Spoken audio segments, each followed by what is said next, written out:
There was a time when American roads thundered with raw power, the kind that made the ground shake and hearts race.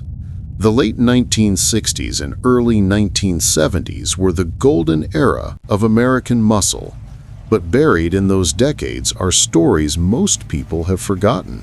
Stories of cars that weren't just fast, they were so powerful, so perfectly tuned, that even Ferrari, the pride of Italy, had to take notice. This is one of those stories, the story of forgotten American muscle that once beat Ferrari's best. It starts in an era of oil, steel, and stubborn ambition. America was booming, and so was its love for speed.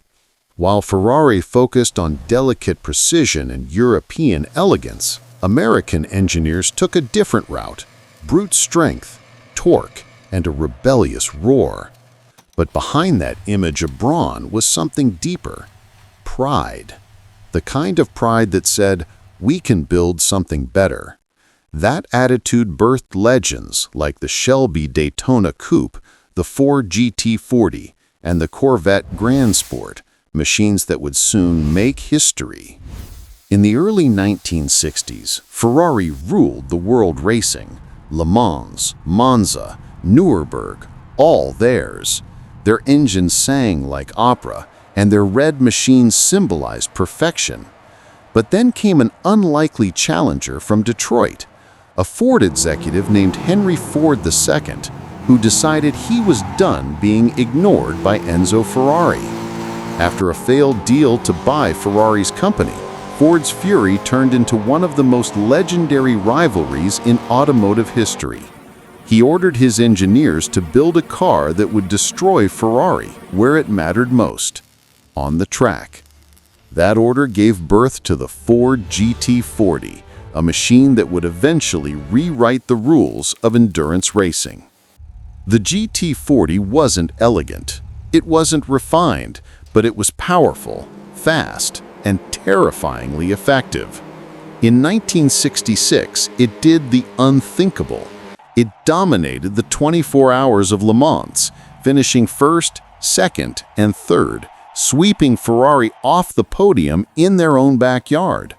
That moment wasn't just a victory for Ford, it was a declaration that American muscle, when engineered with heart and fury, could beat Europe's finest. But that's just one side of the story. The GT40 became famous, immortalized in headlines and films.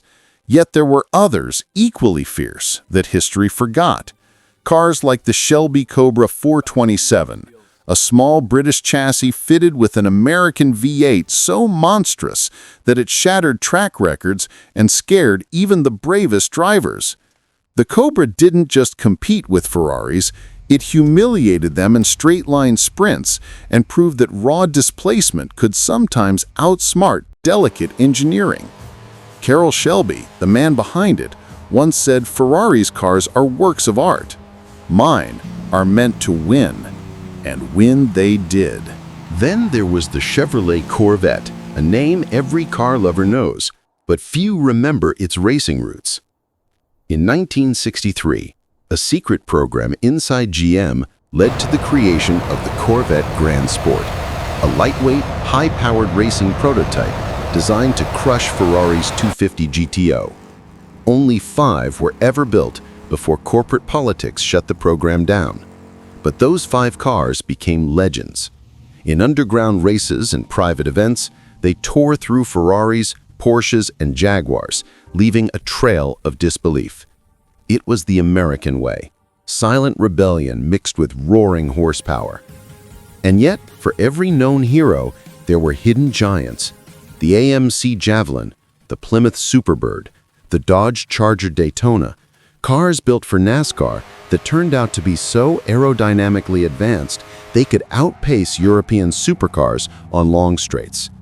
The Superbird's massive wing wasn't for show. It was science. It was America's answer to Ferrari's finesse: bold, brash, and effective. In 1970, these machines reached speeds Ferrari could only dream of on open highways.